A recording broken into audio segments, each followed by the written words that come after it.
Imagine this. It's a Tuesday morning, just like any other. You roll out of bed, check your phone for the latest headlines, and there it is, a single notification that shatters your world. Global markets halt trading. Currency devalued by 80% overnight. Your savings? Vaporized. Your retirement account? A digital ghost. The grocery store down the block?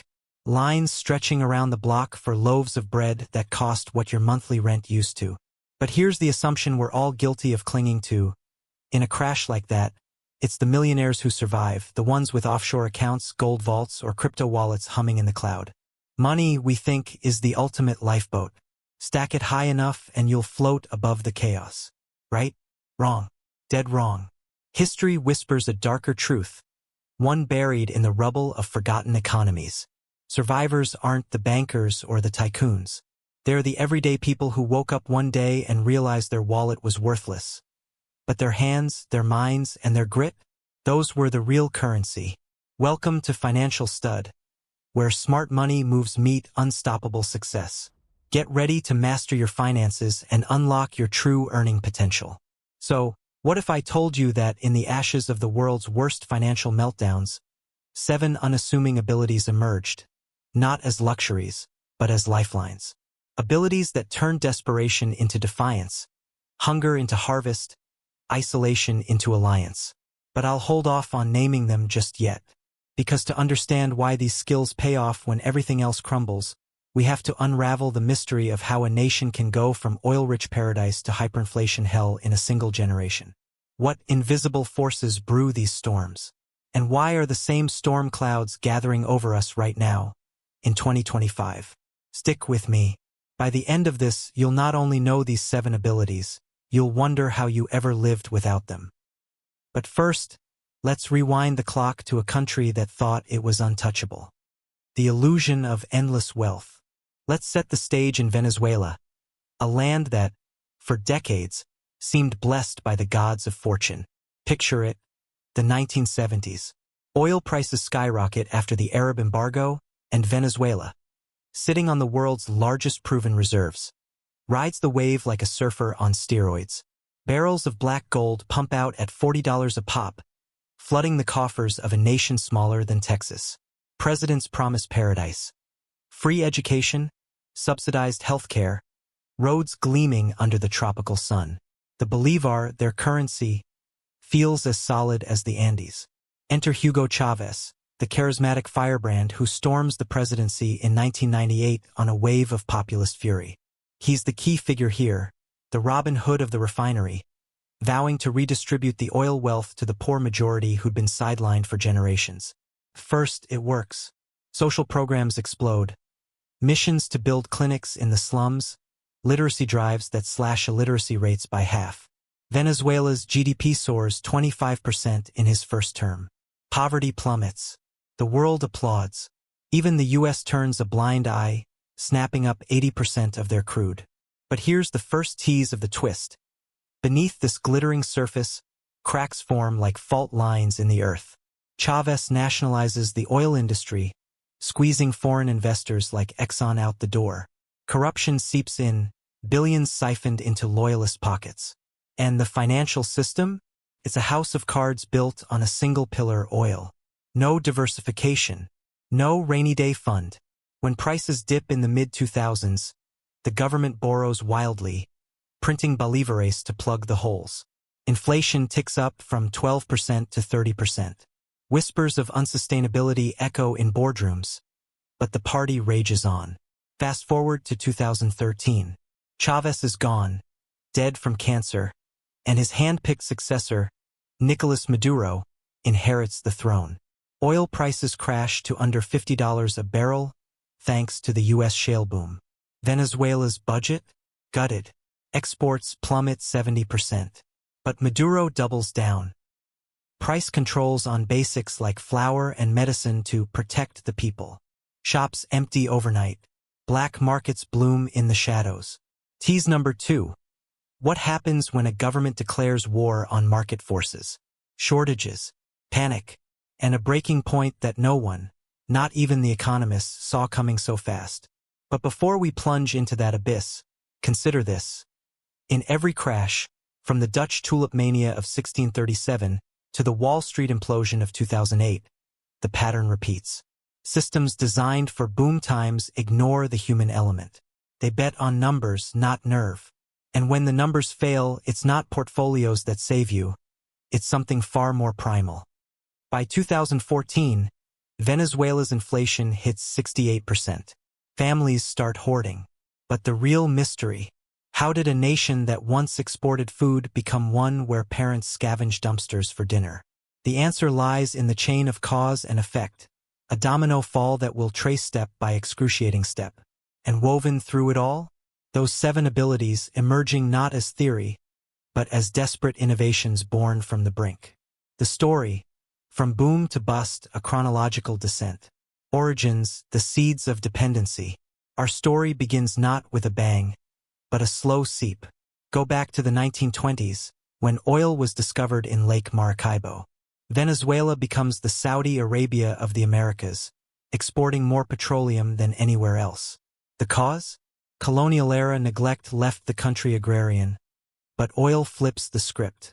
Effect: urban migration explodes. Caracas swells from 100,000 to over 1 million souls by 1950, all chasing the petrodollar dream. Key figure: Juan Vicente Gómez, the iron-fisted dictator who monopolizes the fields, funneling wealth to cronies. But post-World War II democracy brings hope, until the 1973 oil shock. Prices quadruple. Venezuela's elite party. Yachts in Margarita Island, champagne in high-rises. The government launches Gran Venezuela, a welfare state on steroids. Schools, hospitals, highways, all funded by black gold. Yet the origin of the crash lurks here: over-reliance. By the 1980s, oil accounts for 90% of exports, 50% of GDP. No investment in manufacturing or agriculture. When prices halve in 1986, debt balloons to $33 billion. IMF austerity sparks riots, the Caracazo of 1989, where 300 die in breadline clashes. Enter Chavez, rising from those ashes, promising to fix it all. But his fixes? More oil dependency, masked as empowerment. Rise, the petropopulist peak. The ascent is intoxicating. 1999 to 2008. Oil averages $60 a barrel. Chavez's Bolivarian revolution redistributes. Land reforms seize idle farms for cooperatives. Misión Barrio Adentro builds 13,000 clinics. Poverty drops from 50% to 30%. Literacy hits 95%. Venezuela joins OPEC as a powerhouse, cozying up to Iran and Russia for swaps. Cause: surging demand from China's factories. Effect: record revenues, $1 trillion from 2000 to 2015. Families buy cars, TVs, dreams on credit. The bolivar strengthens, malls buzz. But the twist teases: price controls cap essentials at pre-boom levels. Farmers abandon crops, who'd sell corn at a loss. Imports fill the gap, but corruption eats 20% of food subsidies, per Transparency International audits. By 2008, the global financial crisis nips at the heels. Oil dips to $40. Chavez prints money. Inflation jumps to 30%. Yet the rise blinds all. Venezuela's middle-class vacations in Miami, oblivious to the gathering storm. Breaking point. Hyperinflation ignites. The fracture. Oil craters to $27 amid U.S. fracking and Saudi floods. Venezuela's budget? A 60% hole. Maduro blames economic war by capitalists, doubles down on controls. Electricity rationed. Factories idle. Inflation? 800% by 2016.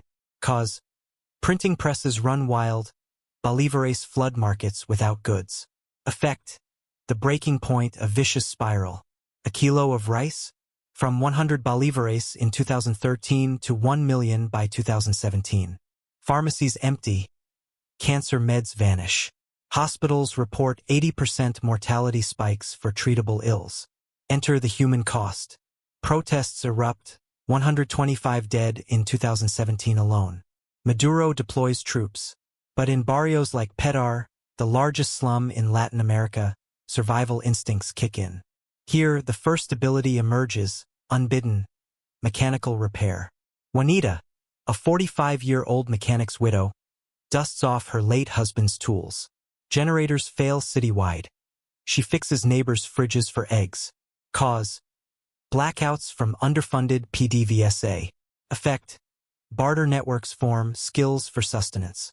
Juanita's hands, calloused and clever, become her vault. But why delay the full reveal?